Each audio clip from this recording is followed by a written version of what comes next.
Bueno, lo primero de todo es agradeceros, daros muchas gracias por estar aquí todos en la primera webinar del capítulo español del American College. O sea que muchas gracias, bienvenidos. Y como ya os hemos anunciado, pues nuestra idea es, nuestra intención es realizar una webinar cada mes, que para facilitar las cosas las hemos centralizado siempre en el segundo miércoles de cada mes para que tengan una cadencia regular, con la intención de que duren una hora, o sea, de las 19 a las 20, para intentar que esa hora, pues, compatibilizar de alguna forma, pues, la actividad profesional y la actividad familiar, ¿no? De alguna forma. La idea es que cada webinar tendrá un moderador. El moderador tendrá evidentemente un tema y un moderador. El moderador tendrá absoluta libertad para escoger los ponentes que él considere adecuados para realizar su webinar de la mejor manera posible. En el futuro nuestra intención es abrir estas webinars también a otros miembros del capítulo o invitados, pero de fuera, de allende nuestras fronteras, o sea que también podamos hacerlas incluso con miembros del American College Central. Y bueno, ya también os anuncio que la segunda webinar está en marcha, que ya está programada para el mes que viene. Será sobre cirugía colorectal. Y ya está programada y ya estamos prácticamente concertada la tercera webinar. O sea que sé que los que os habéis conectado no estáis aquí para verme a mí, sino que estáis aquí para asistir a la webinar. Esta webinar tiene como coordinador al profesor Miguel Ángel Caínzos, que es catedrático emérito de la Universidad de Santiago de Compostela y es miembro de honor del American College of Surgeons. Y él es el moderador de esta webinar, que lleva por título Aspectos fundamentales de la profilaxis antibiótica, y él os presentará al resto de ponentes. O sea que yo, por mi parte, nada más, un abrazo a todos y daros muchas gracias por vuestro apoyo y por vuestra presencia esta tarde aquí. Un abrazo para todos. Venga, Miguel. Muchas gracias, Carlos, o Luis, perdón, por tu invitación a conducir este primer webinar del capítulo español del colegio. Me pareció una gran idea, efectivamente, iniciar esta serie. Y bueno, agradecer la presencia de los profesores Carlos García Riestra, catedrático de microbiología en la Universidad de Santiago de Compostela, y del profesor José Ramón Azanza, profesor de farmacología de la Universidad de Navarra y experto en farmacología clínica, ¿no?, en el Hospital de Pamplona. Por lo tanto, creo que tenemos el panel de ponentes adecuado para hacer una puesta al día de los aspectos fundamentales de la profilaxis antibiótica en cirugía, lo que se llama actualmente la Proper Antibiotic Prophylaxis in Surgery. Bueno, en este terreno quiero empezar recordando este editorial de Mark Malangoni en Annals of Surgery, en donde decía que la infección quirúrgica, y me vais a permitir que traduzca la palabra pain, que yo sé que todos sabéis muchísimo inglés, pero es para que se vea la fuerza de este término, ¿no? Ruina, perdición, maldición, desgracia, pesadilla, bestia negra, etcétera, de la infección de la cirugía. Así es. En los cursos de internet que organizamos ya hace unos años desde la CIS de Europa, poníamos de relieve, efectivamente, la complejidad de este asunto, que sigue siendo igual en el 2023, porque afecta a la técnica quirúrgica, porque afecta a la morbilidad y a la mortalidad quirúrgica, porque sin ninguna duda reduce la calidad y además porque dificulta la gestión en un departamento quirúrgico. La crisis económica del 2008 fue devastadora, como todos sabemos. El capitalismo quedó herido claramente en ella y desde entonces no es casualidad que diversas sociedades, sobre todo quirúrgicas, estén muy empeñadas en proyectos de calidad. Aquí tenéis una lista de abreviaciones. Fijaros en este NISQID del Colegio Americano, Plan Nacional. No es fácil en Estados Unidos que se meta la palabra nacional, ¿no? Los veteranos también, otro programa de quality, el STIP también, etcétera, etcétera. Es decir, es algo que tiene realmente preocupado no solo al ámbito quirúrgico, sino a todo lo que rodea el ámbito quirúrgico. Y la pregunta es, bueno, ¿qué podemos hacer nosotros para evitarlas? Bueno, yo en este editorial en su día en Surgical Infections, después de haber sido presidente de la AIES de Europa, pues exponía mi opinión sobre ella, pero obviamente me voy a centrar solo hoy en lo que es la profilaxis antibiótica, ¿no? Creo que hay que recurrir a nuestros maestros. A veces cuando uno ve revisiones de los últimos 10 años y demás, siempre cojean de la base de no tener los fundamentos importantes. Este manual on Control Infections in Surgical Patients, ya de la 76, de William Altemeyer de Cincinnati, tiene la mayoría de las claves que siguen vigentes hoy. Y esta fórmula sigue estando ahí.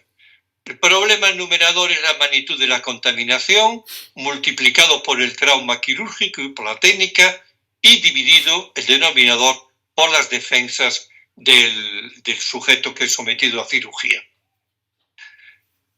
El otro tema que tenemos que entender es esto. Es decir, cuando hablamos de profilaxis antibiótica, estamos intentando prevenir una infección que no existe cuando empieza la operación. Porque si existiera, ya sería una cirugía sucia y ya no hablaríamos de profilaxis, sino de tratamiento antibiótico. Por lo tanto, nuestro interés es que esa infección que no existe no se produzca.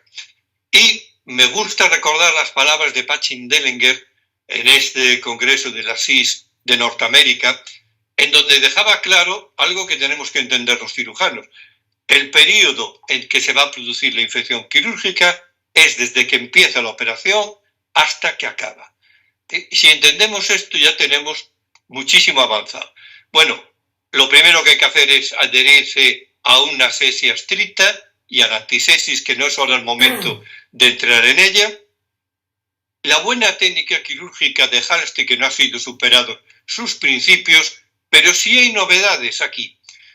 Este estudio, por ejemplo, de cirugía colorectal, del que viene del NISQID, fijaros, casi 11.000 enfermos, pues puso de relieve cómo, haciendo la intervención por vía laparoscópica, todo, la infección superficial, la profunda, la de órgano-espacio y la de discencia, eran significativamente menores que por vía abierta. Si nos vamos a este otro artículo de apendicectomía en pacientes obesos, también usando la base de datos del NISQID con más de 13.000 enfermos, ya veis un índice de masa corporal de más del 30, ocurre igual. Es decir, todo tipo de infecciones superficiales profundas en la herida de órgano-espacio, morbilidad y mortalidad y la neumonía, significativamente reducidas. Por lo tanto, esto quiere decir que la técnica quirúrgica hoy permite agredir menos al enfermo y también a su sistema inmune, lo cual afectaría en el denominador de la ecuación de Altemeyer. Este estudio, con nada menos también del NISQID, de más de 112.000 pacientes, esto es una de las ventajas de esta enorme base de datos del colegio, que claro, son unas cifras absolutamente increíbles, nos interesa recordarla porque vemos el tiempo de la operación y la duración de la misma, ¿no? Bueno, como veis, el 80% de la cirugía general y digestiva no pasa de 4 horas y un 61% llega a las 3 horas. Por lo tanto, el KISS va a estar aquí y esto supongo que el profesor Azanza va a utilizarlo después, porque evidentemente es importante. Yo voy a hacer una rápida revisión de cómo planteamos en cirugía la profilaxis antibiótica, y creo que este proyecto del Joint Commission es perfecto para él. Se trata de dar la droga adecuada en el momento adecuado y por el tiempo de duración correcto. El profesor Camden, del Medical College de Wisconsin, uno de mis maestros, ya en el año 91 hizo un mapa de cuáles eran los gérmenes principales en cada área anatómica. Gérmenes que todo cirujano debe conocer. Pero claro, las cosas no son tan fáciles. Es que desde entonces hasta aquí han aparecido una serie de gérmenes muy resistentes, y el profesor García Resta hablará de ello después, y por lo tanto ahí hay un grado de complejidad mayor. En cuanto a la duración, en el momento actual se está de acuerdo en, siempre que sea posible, una sola dosis. El tema de la dosis también es importante y se la dejo al profesor Azanza porque lo tocará él después. Solo recordar, como nos dijo Wesley Alexander, que había que tener en cuenta este tema porque esa dosis necesariamente tiene que ajustarse al peso del paciente, porque si no, no vale para nada. En cuanto a las indicaciones, el profesor Altemeyer nos lo dio hecho ya. Dividió la cirugía en 4 grandes grupos: cirugía limpia, potencialmente contaminada y sucia. Ni la limpia, salvo que se pongan implantes, ni la sucia, por serlo y ya su tratamiento, son objeto de la profilaxis antibiótica. Sí, las otras dos, la potencialmente contaminada y la contaminada. Siempre me hizo mucha gracia este libro de Shane, bien conocido en el ámbito quirúrgico, de prevención de las complicaciones, que está dedicado a cirujanos residentes, abogados y todos aquellos que nunca tienen complicaciones, en donde nos decía que nos dejemos de planteamientos arbitrarios, inadecuados, que no tienen uso, y dice: la profilaxis tiene valor en todos los procesos contaminados y en algunos en cirugía limpia cuando hay colocación de prótesis. Creo que es una perfecta definición. En cuanto a la selección de antibióticos, tenemos guidelines suficientes hoy.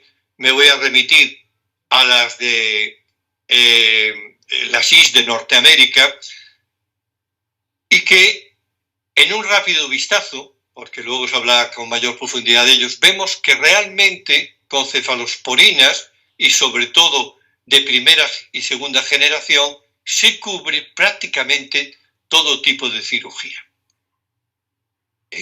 Bueno, ya cuando se trata en tema de trasplantes y demás, las cosas evidentemente son más complejas y ya es un tema de otra intensidad, donde ya hay que plantearse también el tema de hongos, etcétera, etcétera, ¿no? También están teniendo mucho éxito las guidelines del WISIS, de la Sociedad de Emergency Surgery, que además están actualizándose casi continuamente, y creo que es una buena referencia para los cirujanos. Más complejo es el tema de la cirugía colorectal, pero este estudio de los veteranos, de casi 6.000 enfermos, confirmó algo que ya se había dicho, que es que los antibióticos orales unidos a la profilaxis intravenosa en el momento de la operación es lo mejor. Y esta comparación lo deja bien claro. Ganan claramente, desde el punto de vista de la significación estadística, esa asociación. Incluso en estudios como este, en donde con más de 6.000 enfermos estudiados en cirugía colorectal que no recibieron preparación, se vio con claridad cómo la asociación de antibióticos orales y sistémicos en el momento de la cirugía era mejor que la de sistémicos sencillamente. Por lo tanto, aún en la ausencia de preparación mecánica, esto funciona. Y esto lo dijo ya hace mucho tiempo el profesor Robert Camden del Medical College Preparation de Wisconsin. De hecho, se le ha llamado en su honor la Camden Preparation porque fue propuesta y defendida siempre por ellos. Luego vino el tema de las cefalosporinas y se abandonó durante un tiempo, pero valga la redundancia, el tiempo la vuelta da la razón. Don Fry escribía hace poco en Surgical Infections que la preparación mecánica hoy con los antibióticos orales y sistémicos en el momento de la intervención son el estándar para la cirugía del cono del recto. Don Fry, editor de la revista Surgical Infections, revista monográfica, pero que además representa a 4 sociedades: la CIS de Norteamérica, la CIS de Europa, la CIS de Latinoamérica, la CIS de China, etc. El tema es de tanta envergadura que, como veis, ya ha generado 4 sociedades y otra que se está preparando en África sobre este tema. Y un apunte importantísimo aquí es el timing. Vuelvo al profesor Candon y a Dietmar Wittmann, año 91. Lo tenía muy claro. El momento correcto no es como se había hecho siempre, que era demasiado tarde, ni hacerlo demasiado pronto, sino en el momento de la incisión quirúrgica. Y además apuntaban algo de gran valor clínico, que es el window, ese periodo vulnerable que ellos consideraban de 3 horas a partir del momento de la contaminación. Bueno, en este estudio hay varios, pero solo enseñaré este para mayor brevedad. La mejor cifra se consiguió cuando el antibiótico se administró unos 60 minutos antes de la operación. Y se vio también con claridad la importancia de una nueva dosis cuando la operación duraba, pues por ejemplo, 4 horas. Pero esto seguro que se va a comentar después. Me interesa mucho este artículo del Temple, del Hospital de Temple en Filadelfia, en donde se puso de relieve en un estudio de 1.600 enfermos un término que a mí me parece realmente acertado: el Intraoperative Time Out o Universal Time Out, que es ese momento que todos los cirujanos conocemos cuando se están poniendo los paños, vamos pintando al enfermo con el antiséptico, poniendo los paños, etc. Y ya en el quirófano todo el equipo, cirujanos, anestesistas, enfermería, etc. Bueno, en este estudio, a ese momento que se denomina time out, es cuando se realiza la protocolización de la profilaxis antibiótica. Y bueno, los resultados han sido bien claros. Cuando el enfermo recibía la profilaxis en la habitación, el cumplimiento de la misma era un 55%. Cuando se empezó a dar ya en el área quirúrgica, subió a 78%. Cuando la administración se hacía en el antiquirófano, llegó al 90%. Pero cuando se ha hecho en el time out, ha llegado al 97%. Por lo tanto, parece que está clara la eficacia de ese momento. Y además, como veremos luego al hablar de los aspectos farmacológicos, cuanto más cerca esté del momento de la incisión, pues más va a durar la acción del antibiótico. Por lo tanto, también tiene esas connotaciones. Pero también enlaza con el tema del checklist en quirófano. Este famoso estudio de New England, de 2009, demostró, casi en 8.000 enfermos, cómo la profilaxis se hacía bien, por decirlo con claridad, en el 56%, hasta que se introdujo el checklist en el quirófano y subió ya inmediatamente al 83%. Hoy este estudio está prácticamente en el 100%. Bueno, nosotros hemos organizado desde hace unos años una alianza global para el control de infección en cirugía. Realmente está funcionando bien, estamos contentos con la acción que está llevando a cabo. Estaba compuesta por 234 expertos de 83 países, todo el mundo con experiencia y con actividad clínica y con publicaciones bien conocidas en el ámbito de la cirugía y demás. Volveré a comentar después un momento esto. Ahí, ya en el tema de la nueva dosis, si se necesita, se consideraba ya muy importante, y así estaban de acuerdo una serie de sociedades profesionales, no solo ya quirúrgicas, sino de farmacología, microbiología y demás, en que una nueva dosis, en cualquier momento, si durante la operación hay una pérdida de sangre importante, que se reflejaría con una pérdida de 1,5 litros o más de sangre, ¿no? Y vuelvo al editorial de Malangoni para terminar. Cuando dice, es evidente que la profilaxis antibiótica bien hecha, pero respiratoriamente, trabaja y funciona bien. Pero dice algo muy importante en ese editorial también. Los cirujanos necesitan hacerse cargo de este tema, es decir, ownership, hacer lo suyo de esta situación y practicarla correctamente. Yo no puedo estar más de acuerdo con estas aseveraciones. Creo que esto es así. Al final lo que operan son los cirujanos y nadie mejor para saber todo lo que ha pasado durante la operación y si va a ser necesario o no mantener esa profilaxis antibiótica. Por lo tanto, esta revisión de diversos estudios que suman más de 162.000 pacientes quirúrgicos, pues nos puede llevar a un sumario de lo que acabo de decir, que bueno, para prevenir la infección, adherirse a los principios estrictos de asesia y antisesia, la mejor técnica quirúrgica de acuerdo con los clásicos principios de Halsted y las modernas posibilidades de uso de la laparoscopia y de robot cuando es posible, no siempre lo es, en el trasplante, ni en grandes reoperaciones, ni en grandes problemas que requieran, por ejemplo, metástasis peritoneos, etcétera, va a ser posible. Pero siempre que en cirugía convencional se puede hacer, es obvio, por lo comentado, que mejora este tema. La realización de una profilaxis antibiótica adecuada, creo que el término de time out, que es lo que decía Candon en el momento de la incisión, es decir, lo mismo, unido al checklist que debe hacerse en cualquier hospital moderno y, por supuesto, occidental en el momento actual, y una nueva dosis cuando sea necesario, de acuerdo con lo comentado y lo que se va a comentar. Y decir esto, es decir, esta alianza ha nacido precisamente por diversos motivos, ¿no? Para el control de la infección quirúrgica, pero esencialmente para el buen uso, como vemos para el stewardship, de los antibióticos en cirugía. Evitar los efectos secundarios nocivos, por ejemplo, la colitis edematosa del Clostridium difficile, que seguro que se hablará aquí también y demás.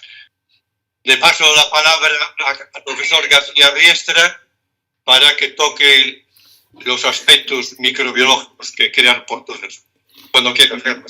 Muchas gracias. Voy a compartir. Bien, desde el punto de vista microbiológico, yo lo que quiero es enfocar un poco los estudios que hasta ahora conocemos y sobre todo destacar que estamos en un momento en donde las bacterias han ido muy rápido en el desarrollo de resistencia hacia los antibióticos. Evidentemente, en la profilaxis quirúrgica se utilizan antibióticos y, por lo tanto, debemos tener en cuenta ese aspecto de la resistencia a las bacterias para ver lo que se viene denominando la profilaxis adaptada a los posibles gérmenes que puedan encontrarse ahí. Yo creo que uno de los gérmenes que nos preocupan más, no solo a los microbiólogos, sino que a todos en general, es los gérmenes, sobre todo el Klebsiella pneumoniae, productora de carbapenemasa, es decir, que se hace resistente a los antibióticos posiblemente más potentes que existan en este momento. Con la antigeciclina, el grupo de los carbapenemas son, digamos, el grupo de antibióticos más importantes. Bueno, el objetivo de la profilaxis, ya lo ha dicho el doctor Caínzos, es alcanzar concentraciones en suero, en tejidos, durante la intervención, que asegure que en esas concentraciones que se alcanzan pues esté por encima de las CMIs, de las concentraciones mínimas inhibitorias de los microorganismos que potencialmente o probablemente puedan estar ahí. ¿Cuándo se debe usar? Cuando los beneficios esperados, no voy a descubrir nada nuevo, sean mayores que los riesgos. Los riesgos también han sido ya nombrados, los efectos adversos del uso antibiótico, pues por ejemplo el daño renal, las infecciones por Clostridium difficile, que es precisamente, luego me voy a referir nuevamente a ello, es precisamente uno de los objetivos que ya desde hace mucho tiempo las sociedades científicas se han puesto de acuerdo en que era uno de los objetivos más amenazantes, el Clostridium difficile, y luego, cómo no voy a hablar de la resistencia antimicrobiana. veamos que aproximadamente, más arriba, más abajo, el 15% de los antibióticos usados en los hospitales son en la profilaxis quirúrgica, con lo cual esto tiene una relación directa. La resistencia antimicrobiana y la profilaxis quirúrgica o el uso de los antibióticos, sin duda alguna. Y también, ya mencionado, el antibiótico por sí solo no es suficiente. No es capaz el antibiótico por sí solo en lograr prevenir las infecciones de la localización quirúrgica. Ya antes lo decía el doctor Cañizos también, que la técnica quirúrgica, las medidas de asepsia, de antisepsia, van a ser fundamentales para que en su conjunto tengan éxito en el control en la prevención de la infección quirúrgica. También yo estoy muy de acuerdo que la responsabilidad es del cirujano. El cirujano debe cubrir con antibióticos una cobertura óptima para ese paciente individual que tiene. Por lo tanto, es una acción muy personalizada con ese paciente. Y debe asegurar la eficacia antibiótica y minimizar los efectos adversos. Sabemos que hay muchos estudios donde se contemplan los grandes errores que se cometen en profilaxis y no me corresponde a mí en este momento, pero todos sabemos que muchas veces hay actitudes, hay prácticas que no son convenientes para minimizar ni los efectos adversos ni para asegurar una eficacia antibiótica correcta. El antibiótico en profilaxis antibiótica debe ser activo frente a los gérmenes probables, dosis apropiada, el tiempo correcto para tener una protección durante esa potencial contaminación. Seguro y luego administrado un periodo más corto para evitar efectos adversos, emergencia de la resistencia antimicrobiana y maximizar su eficacia.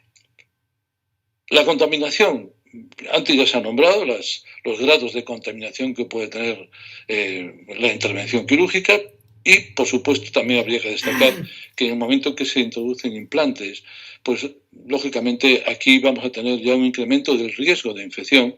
Hay una reducción del sistema inmunitario y también se ha demostrado que una baja carga de bacterias será capaz de poder generar o producir una infección. Tendríamos que hablar, al filo de esto, pues, de las contaminaciones que vamos a poder observar en este aspecto, y es una la contaminación endógena y otra la exógena. El paciente tiene unos gérmenes presentes en la piel, son precisamente los más frecuentes encontrados en la infección quirúrgica, Staphylococcus aureus, Staphylococcus epidermidis, luego microbiota normal, colonizando las mucosas que son afectadas por el coli, otras enterobacterias como la que nombraba hace un momento, Klebsiella pneumoniae, y bacterias anaerobias. Y luego tenemos la contaminación exógena. Alcanza al paciente de diversos orígenes. Es muy difícil de determinar el medio ambiente hospitalario, en este caso concreto del quirófano, pues que pueda, poder demostrar que esas bacterias están implicadas o que son las responsables. De todas formas, se ha avanzado muchísimo en este aspecto, pero el equipo quirúrgico, sin duda alguna, puede ser una fuente de infección.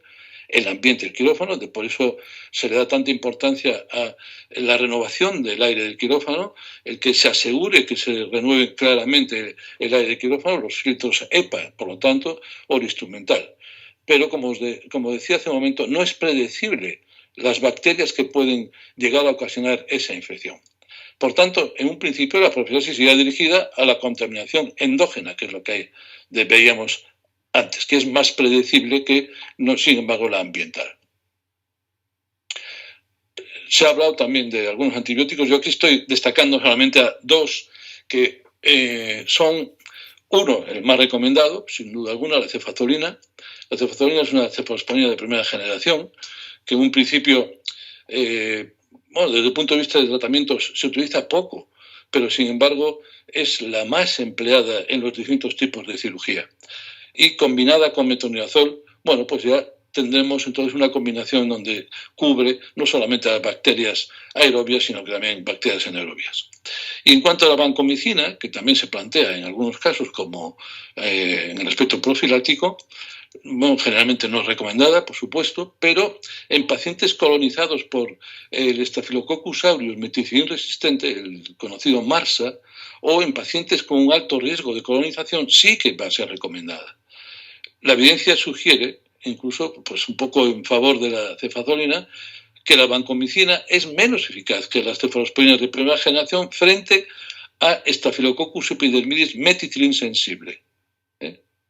Bueno, hemos visto, como vamos a ver aquí, hemos visto cómo los patógenos han ido cambiando. Se ha visto en este estudio del National Nosocomial Infection Surveillance de Estados Unidos, se ha visto cómo los bacilos gram negativos habían disminuido desde un 56,5% en el 86 a un 33,8% en el 2003 y, bueno, pues efectivamente aureus es la especie más frecuente, un 30%, y en este 2006-2007 se vio que casi el 50% de estos aureus eran resistentes a la meticilina. No cabe duda que las fosas nasales juegan aquí un importantísimo papel. Datos apuntan a una disminución en los meticilin sensibles, sin embargo, parece que hay un ligero aumento de los meticilin resistentes. También es cierto que debemos conocer la epidemiología local, porque no en todo el mundo no es igual la aparición de unos gérmenes, ni tampoco es igual el grado de resistencia que pueden tener unos u otros. Aquí vemos los diferentes tipos de cirugía, las bacterias que están más asociadas, no quiere decir que sean las únicas, pero bueno, vemos que siempre hay un elemento bastante común que son los estafilococos, los cocos gram positivos, de ahí que la cefazolina tenga ese éxito. Enterococcus, streptococcus, enterobacterias, anaerobios, en diferentes cirugías, no me voy a entretener más, pero esto es bien conocido. Y lo que sí quisiera llamar la atención es que en cada una de ellas hay posibles resistencias. Los gérmenes que encontramos ahí, nos vamos a encontrar que, vamos a ver cómo para atrás aquí. Los gérmenes que hay pueden desarrollar y pueden aparecernos gérmenes realmente problemáticos, amenazadores. Vemos como, por ejemplo, en la cirugía cardiotorácica, MARSA,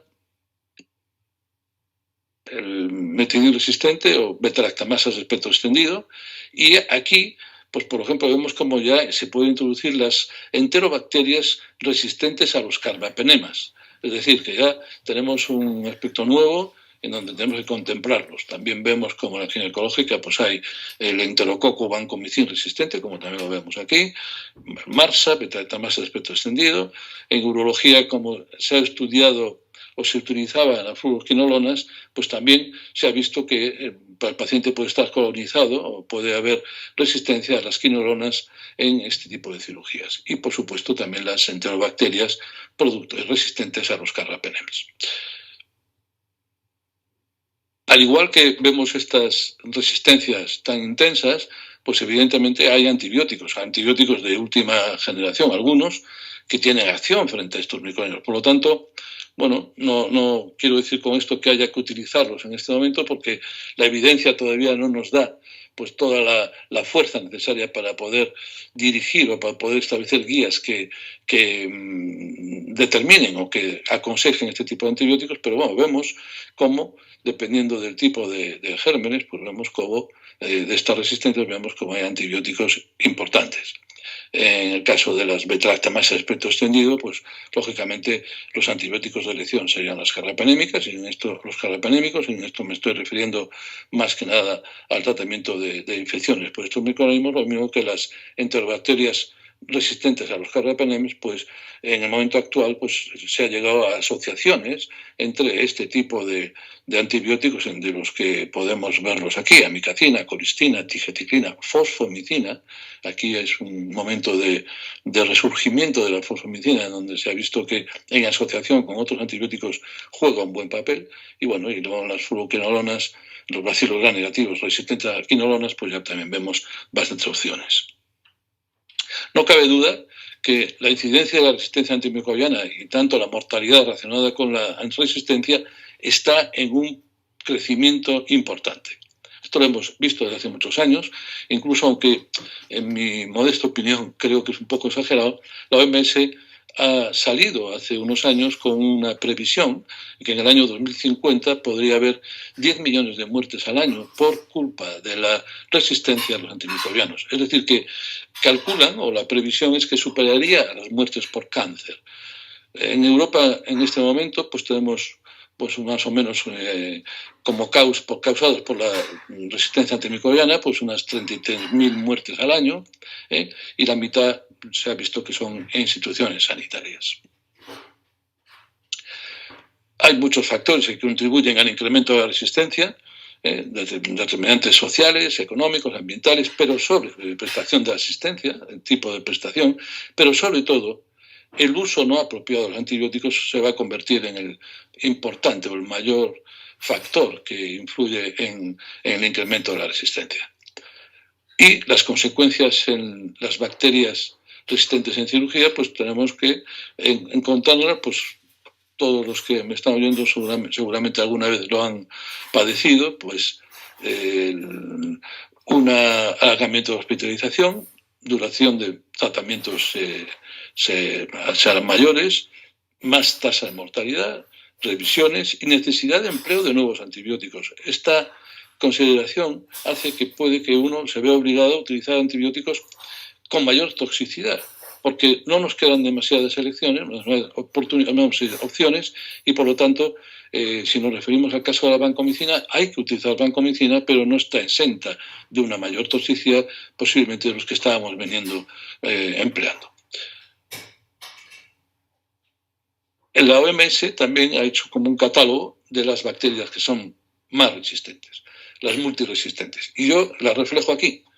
Pues tenemos las Acinetobacter baumannii resistente a carbapenemas, Pseudomonas aeruginosa exactamente igual, Enterobacterales resistente a carbapenemas, la Klebsiella pneumoniae resistente a carbapenemas, y las BLES, las beta-lactamasas de espectro extendido, que serían las enterobacterias resistentes a cefalosporinas de espectro extendido, como son la cefotaxima, la ceftriaxona, la ceftazidima, es decir, cefalosporinas de tercera generación.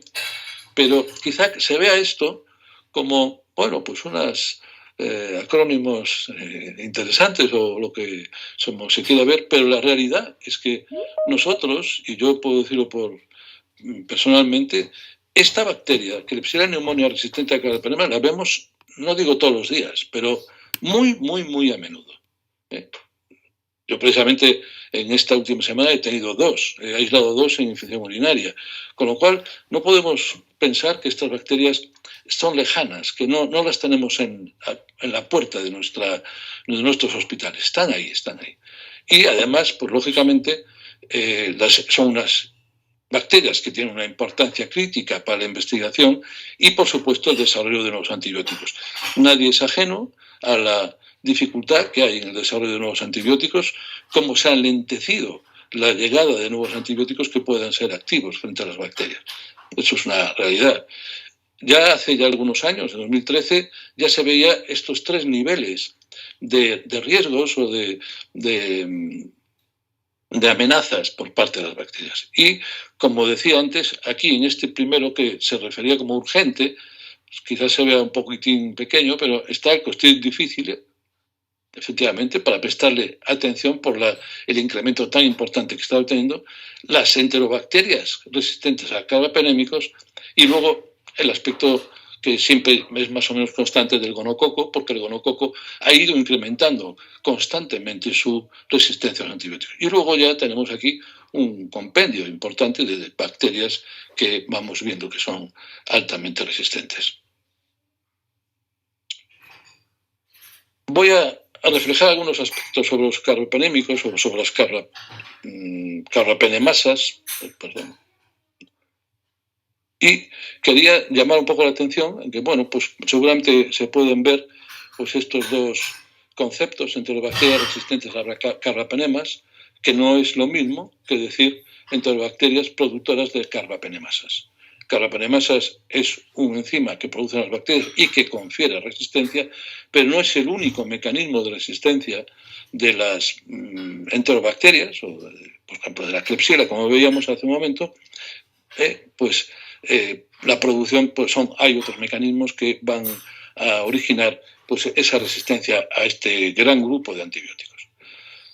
Aproximadamente se cree que el 30% de las resistentes a carbapenémicos son por producción de carbapenemasas Poco a poco se van aislando en clínica muchas carbapenemasas, luego veremos las más destacadas.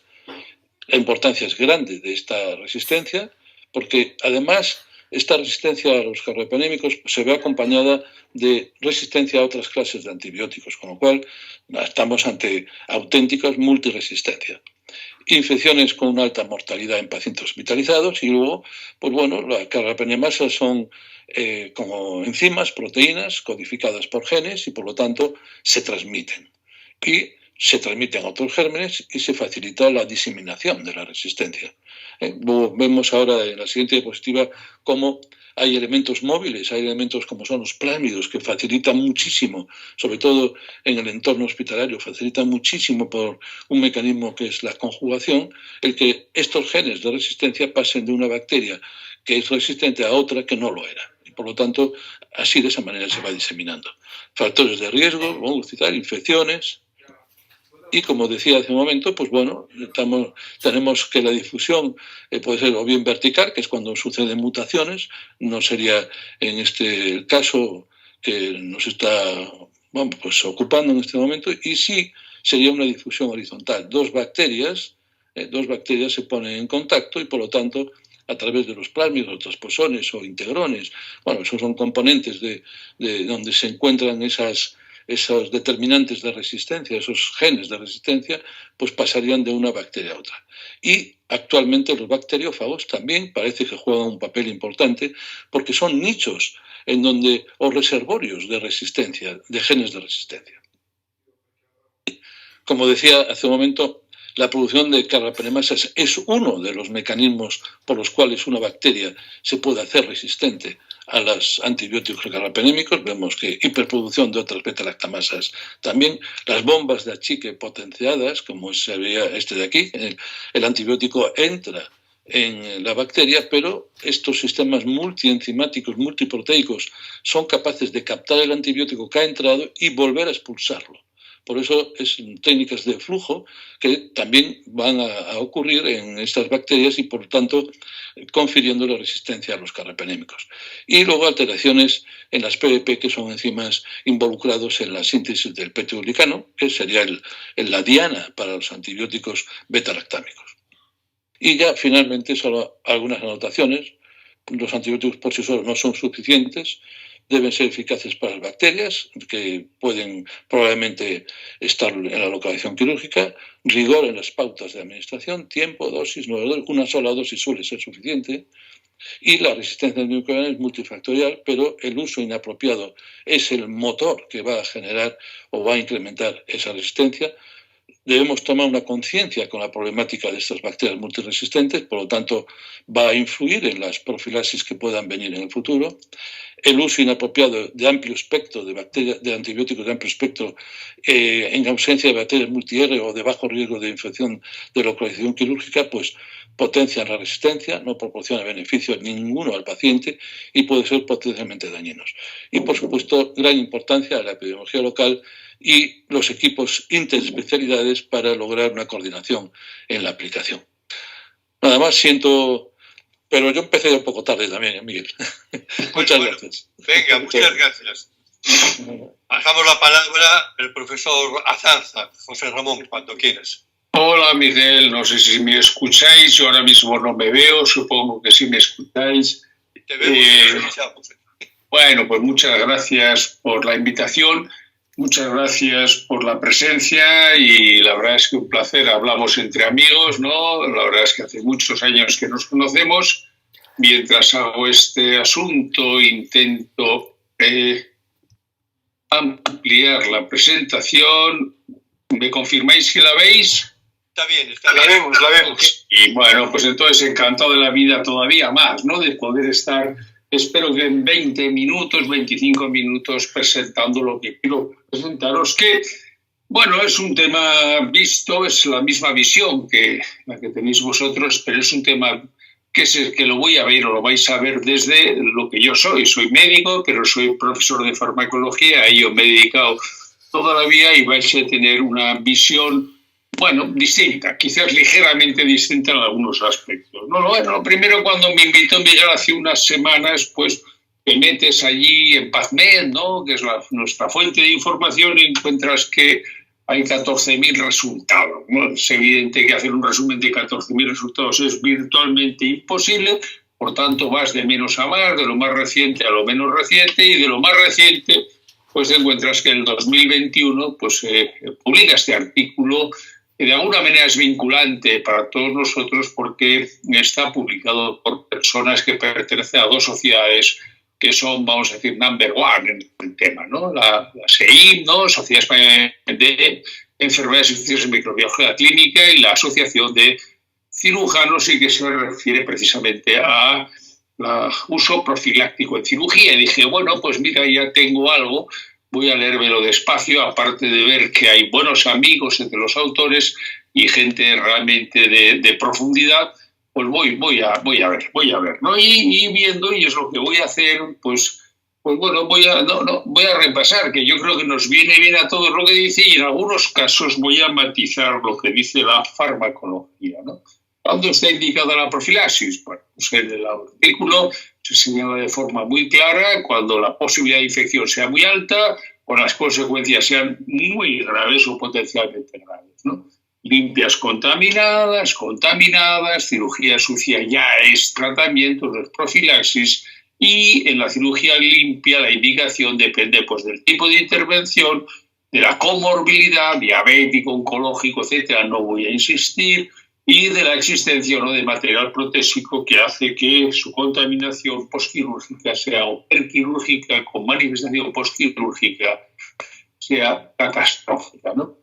¿Cuál es el antibiótico más adecuado? Bueno, pues mira, debe ser, bueno, es que parece un cajón de madera de pino, ¿no? Pues debe ser activo frente a los aislados con más frecuencia. Antes nos comentó Miguel cuáles son, y parece que todavía una cepa de primera, en algunos casos de segunda generación, con un criterio A3, pues puede ser la pauta recomendada, o es la pauta recomendada. Y si es alérgico el paciente o se sospecha un Staph-Métier, pues quizás el uso de teicobanco pues pueda ser óptimo. Y en cambio, donde allí puede haber anaerobios o enterobacterias, bueno, pues ya planteamos otras historias distintas. Planteamos desde uno de estos fármacos con metronidazol, aminoglucosio con metronidazol, clindamicina y alguna otra opción más. En cualquier caso, la lista de antimicrobianos más o menos es la que figura aquí en esta tabla, y figura aquí para decir cuál es el antibiótico más adecuado. Hacer un resumen, pues aquí vienen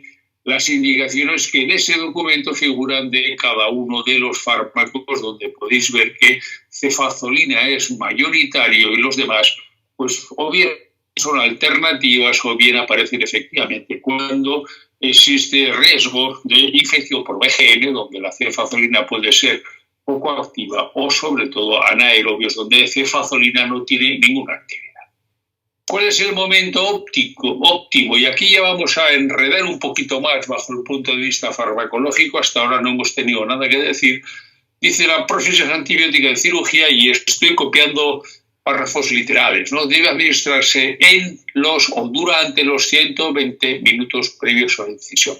Esto es algo muy deseable. Yo creo que es algo que hemos mejorado mucho en todos los hospitales, pero que todavía hay hospitales donde no. Y, lógicamente, colegas cirujanos, pensar que yo, aunque farmacólogo, soy médico, bueno, pues a veces les cuesta entender, ¿no?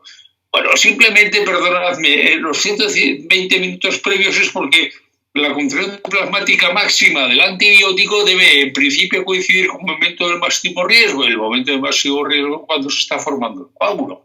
Si el coágulo no tiene antibiótico, porque la sangre que lo conforma no lo tiene, pues da igual, la bacteria que entre dentro del coágulo no tiene antibiótico. Va a ser imposible, por más que pongamos dosis después, el antibiótico penetra allí, puesto que un coágulo es avascular, ¿no? Yo creo que es algo que ya se demostró hace bastante tiempo, y es algo que tenemos que tenerlo muy claro, que o el antibiótico está presente en el momento del máximo riesgo, que es a partir de la incisión, o en realidad no estamos haciendo profilaxis, estamos haciendo otra cosa. Bueno, la pauta dice que mira que pues si en semivida corta, aunque mezclan dos conceptos, una cosa es la semivida corta y otra cosa es el momento de administración, En cambio, si tiene alguna, digamos, connotación como vancomicina, aminoglucosio. Bueno, yo creo que aquí este consenso podría haberse mejorado ligeramente y espero en un momento determinado poder aportar 4 ideas simplemente para mejorarlo. Porque con una tabla de este tipo que está extraída literalmente de las fichas técnicas, uno se aclara muy bien. Dosis, vía de administración. Bueno, no usamos nunca la vía de administración ni intramuscular, pero podría resolvernos un problema quirúrgico cuando preguntamos, ¿habéis puesto? Ay, hoy no, ya la pongo ahora mismo, ¿no? Y resulta que ya estamos prácticamente en la incisión. Bueno, la administración intramuscular es posible con estos fármacos, ¿verdad? Y si estos fármacos son los elegidos, podría ser posible administrarla. Estamos hablando de un paciente probablemente dormido, donde la administración intraglútea no tiene ningún problema de dolor y proporciona concentraciones plasmáticas adecuadas. En todo caso, nos gusta más la administración intravenosa. El paciente debe de llevar una vía venosa y consideremos también que algunos fármacos que según ficha técnica pueden administrarse en bolo, al menos en el caso de la amoxiclav cuando se da 1 gramo, ¿verdad? Y quizás los 2 únicos, por hacer 2 excepciones, que debemos de considerar es vancomicina, porque puede aparecer el síndrome del cuello rojo si lo administramos en un periodo de tiempo más corto, pero vancomicina, reconoceréis conmigo, es un fármaco que usamos muy poco en general, tenemos pocas oportunidades, y quizás el hecho de la cirugía urológica, ¿verdad?, cuando usamos vía oral y utilizamos fosfomicina, hay que acordarse que la contracción plasmática máxima en orina es a las 4 horas y por lo tanto es bueno tenerlo en cuenta y que el paciente pues tome el medicamento al menos 4 horas antes, lo cual es coherente también con la pauta, digamos, anestésica de prohibir la ingesta de líquidos y de cualquier sólido en las horas previas a la intubación o a la sedación. En cualquier caso, como resumen, prácticamente tenemos en todos los casos posibilidad de administrarlo en corto plazo respecto a la cirugía, exceptuando el caso de la vancomicina. Bueno, ¿cuál es la dosis adecuada? La pauta dice, mira, la dosis que utilice siempre, pero la verdad es que hay una serie de criterios que son los criterios PKPD que cuando hablamos en el tratamiento de las infecciones cada vez se utilizan con mayor facilidad, ¿no? Estos de los criterios PKPD son relaciones matemáticas entre los parámetros farmacocinéticos y la CMI del antibiótico, comparándolo con los resultados de eficacia, ¿no? La optimización significa que debemos utilizar una dosis no aquella de ensayos clínicos, porque no siempre está optimizada, sino precisamente aquella o en la cual manejamos la concentración o la farmacodinámica del antibiótico. Es necesario repetir la dosis y estamos ya terminando. Bueno, cuando el procedimiento exceda, esto es una cosa que se ha impuesto, 2 veces la semivida, ahora mismo hablamos. Bueno, pues como la semivida es cortita, la segunda dosis a las 3 horas.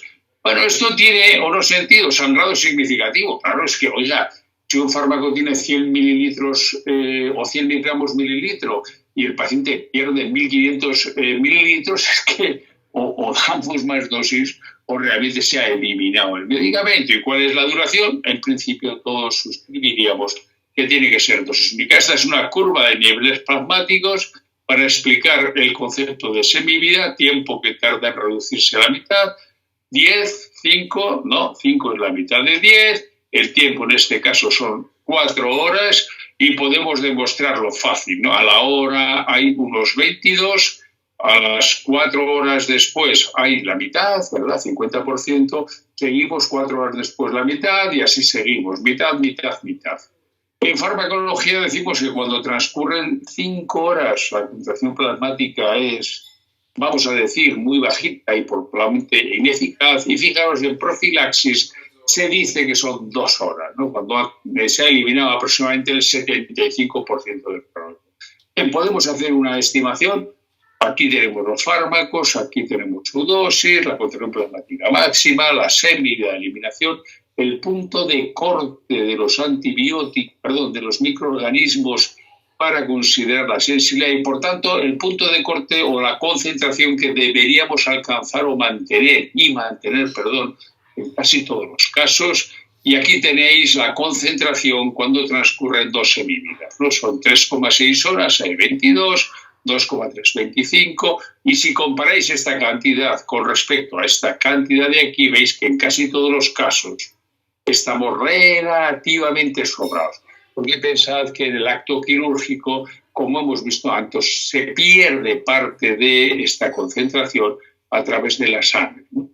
Bueno, ¿cuándo se mantiene la concentración próxima a cero? ¿Cuándo estos fármacos, de acuerdo a su vida? Pues 4 horas. 4 horas después de administrar la dosis de cefazolina, prácticamente la concentración es inexistente, ¿no? La cefaloxiba 4,5, amoxiclap 4. Por eso, entre 2 y 3 horas es cuando deberíamos de readministrar, más cerca de 3 en la mayor parte de los casos, una dosis, salvo que el paciente haya sangrado de forma importante, y en ese caso deberíamos hacerlo antes. Bien, es una hora ya muy imprudente. Yo creo que he empezado a hablar ya hace un ratito y por consiguiente pues, me tengo que callar ya. Esta es la visión que tiene el farmacólogo. Entiendo que son temas un poco peculiares, un poco ajenos por lo que corresponde a matemáticas y a farmacología de lo que puede resultar de la práctica quirúrgica. Veis que prácticamente todo coincide, aunque existen matizaciones que sería interesante que fuesen conocidas y contempladas en la profilaxis quirúrgica, en los consensos y también en su cumplimiento por parte de todos vosotros. Y como dice esta diapositiva, muchísimas gracias por vuestra atención. Muchas gracias, José Ramón.